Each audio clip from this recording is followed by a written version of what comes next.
दोस्तों, आज के इस वीडियो में मैं आपको कुछ 5 ऐसे अनसुलझे रहस्य के बारे में बताने वाला हूँ ना, जिनको आज तक खुद वैज्ञानिक भी नहीं सुलझा पाए हैं। आखिरकार हम इंसानों का जीवन प्रारंभ कैसे हुआ? लगभग 4 अरब वर्ष पहले किसी अज्ञात कारक ने मौलिक आदिम द्रव्य यानी कि प्रीमोर्डियल सूप में एक हलचल की। कुछ रसायन एक दूसरे से मिले और जीवन का आधार बनाया।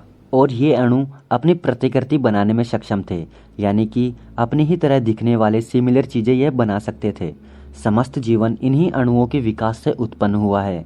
लेकिन यह सरल मूलभूत रसायन कैसे, किस प्रक्रिया से इस तरह जमा हुआ है कि इन्होंने जीवन को जन्म दिया? डीएनए कैसे बना? सबसे पहली कोशिका कैसी थी? इन सभी सवालों का जवाब आज भी विज्ञान के पास नहीं है।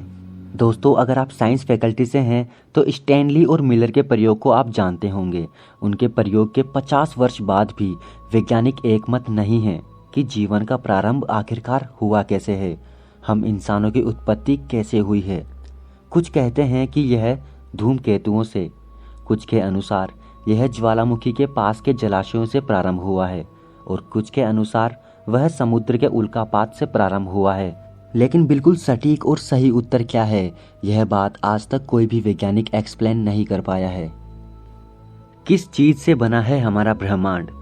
खगोल वैज्ञानिक अभी तक ब्रह्मांड के 95% भाग के बारे में कुछ भी नहीं जानते हैं और अभी तक केवल हम इसी नतीजे पर पहुंच पाए हैं कि ब्रह्मांड का लगभग 95% भाग एक रहस्यमयी काली ऊर्जा और काले पदार्थ से बना है। काले पदार्थ को 1933 में खोजा गया था, जो कि आकाशगंगा और आकाशगंगा समूहों को एक अदृश्य गोद में रूप में बांधे हुए है। इस काले पदार्थ से जो ऊर्जा उत्पन्न हुई उसे शाम ऊर्जा कहा गया और उसके बारे में पहली बार 1998 में पता चला। ब्रह्मांड के विस्तार गति में त्वरण के लिए यही शाम ऊर्जा उत्तरदायी है, लेकिन वैज्ञानिकों के सामने इन दोनों की वास्तविक पहचान अभी तक एक रहस्य ही बनी हुई है।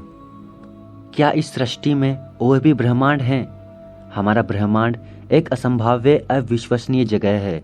इसके मूलभूत गुणों में किसी भी तरह का बदलाव करने पर जीवन संभव नहीं है और अब दुनिया भर के वैज्ञानिक मानने लगे हैं कि हमारे इस ब्रह्मांड के जैसे और भी ब्रह्मांड हैं, जिसमें इन कारकों का मान हमारे ब्रह्मांड से अलग होगा और इन्हीं सभी ब्रह्मांडों में से केवल एक हमारा ही ब्रह्मांड ऐसा होगा जिसमें कि इन कारकों का मान इस तरह से निश्चित है कि वहाँ पर जीवन संभव है। क्या हम इस ब्रह्मांड में अकेले हैं? दुनिया भर में कई रेडियो दूरबीन ब्रह्मांड के हर भाग से आने वाले रेडियो संकेतों को खंगाल रहे हैं, लेकिन 1977 के वाव संकेत के अतिरिक्त कोई सफलता नहीं मिली है। वैज्ञानिक अब ग्रहों के वातावरण में जल और ऑक्सीजन की जांच करने में सफल हो गए हैं और इतनी खोज करने के बाद एक हैरान कर देने वाली बात सामने आई है कि हमारी मंदाकिनी आकाशगंगा में ही जीवन योग्य 60 अरब से ज़्यादा ग्रह मौजूद है।